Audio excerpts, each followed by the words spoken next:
Chicago Mayor Lori Lightfoot has lost her bid for re-election. She conceded the race last night after failing to get enough votes to qualify for a runoff in the crowded primary. Ex-Chicago school CEO Paul Vallas and Cook County Commissioner Brandon Johnson will face off in April to become the city's next mayor. In a speech last night, Lightfoot said that she's rooting for the next mayor to deliver for the people of Chicago. Obviously, we didn't win the election today, but I stand here with my head held high and a heart full of gratitude. Lightfoot was the city's first black female and openly gay mayor, but her popularity plummeted over complaints about her handling of crime during the pandemic.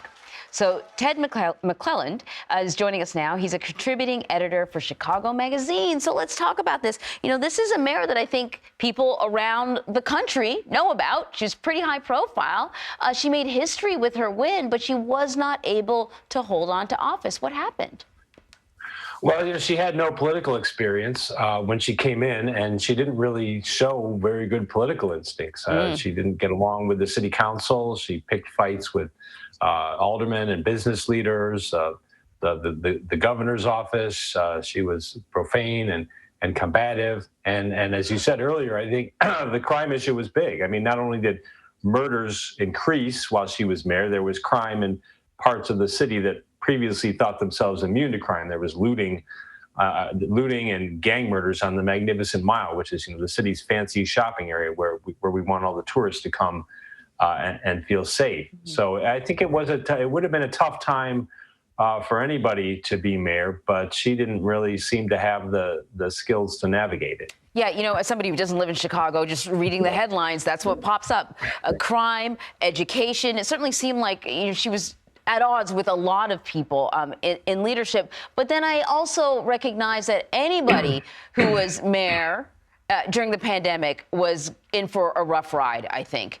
You were out and about speaking to people last night. What were you hearing from voters? What were you hearing from candidates about just how they felt about the way the city has been run?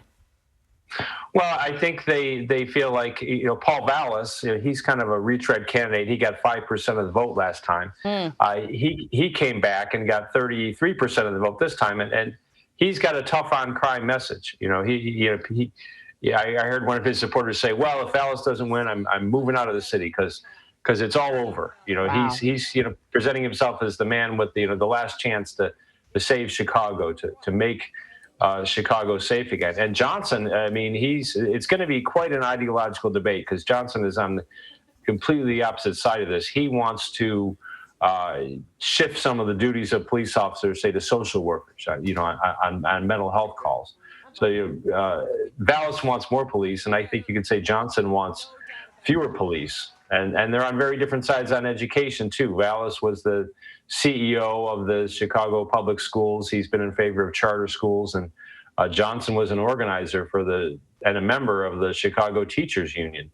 So these are Vallas is probably the most conservative candidate we could have gotten, and Johnson is the most left-wing candidate we could have gotten. So it's going to be quite a battle over the next 5 weeks. So that's really interesting because it's clear that the voters who chose these two men have two top issues. It's crime and it's education. Do we know how the voting sort of shook out? It might be too early, but do we know who voted for who? Well, definitely. I was looking at some of the results this morning. Vallas, he got the votes of I guess you want to say, you know, older, white, conservative, city worker voters in some of the outlying neighborhoods on the northwest and the southwest side. Johnson, he definitely got the vote of younger progressive voters and some of the African American community. I definitely think there were 7 African American candidates, so I think he definitely has a chance to grow his support among African American candidates. But I still think he's got to be considered the underdog. Well, we'll be watching closely. Ted McClellan, thank you very much. Thank you.